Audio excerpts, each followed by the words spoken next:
The president, whoever it is in the next administration, will also have to worry about economic recovery.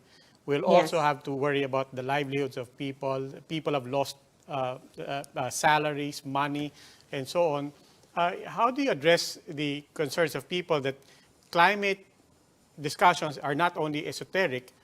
When people do have a grasp of the change that's needed, it's also expensive in their minds. You talk about shifting away from coal. You talk about the green economy. And the reality and the market realities for a lot of people, and some people are claiming, is that all of this is really very expensive in the short term, at the very least. I mean, how do you address that, or is that argument no longer valid? There is some validity to that. Like anything, when you talk about transition or transformation, there will be short-term pains, so to speak. But I think we have to bite the bullet as when it comes to ensuring that we have a green transition. But we should also find ways to cushion that.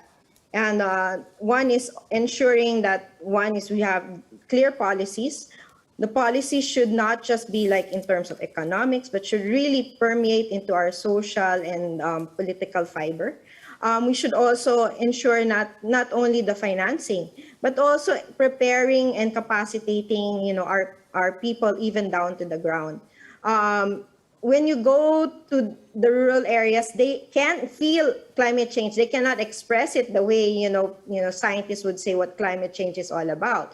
But they can feel the impacts, and that's where you start. If they understand how the impacts are, they understand that there are ways by which we can solve this. For example, for agriculture, adapting sustainable agricultural practices, ensuring that you have maybe a fund by which they can enable them to adapt properly to the impacts of climate change.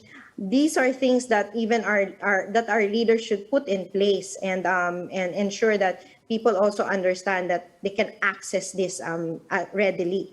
And many things should also take into account also that also translating the language into the maybe how people will understand it in the vernacular.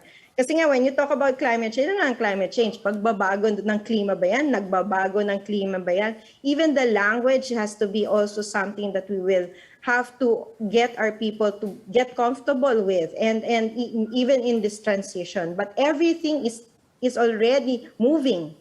And I think for us, dapat hindi tayo nahuhuli also eh.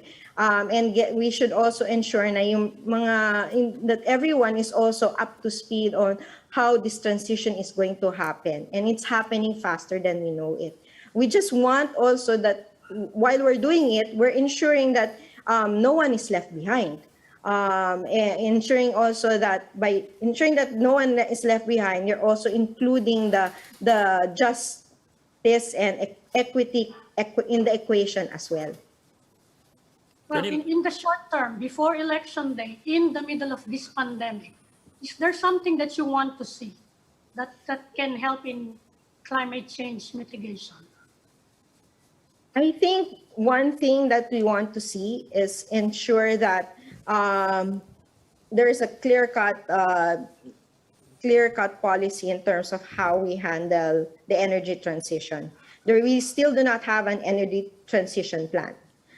The DOE just issued the Philippine Energy Plan, but the energy plan doesn't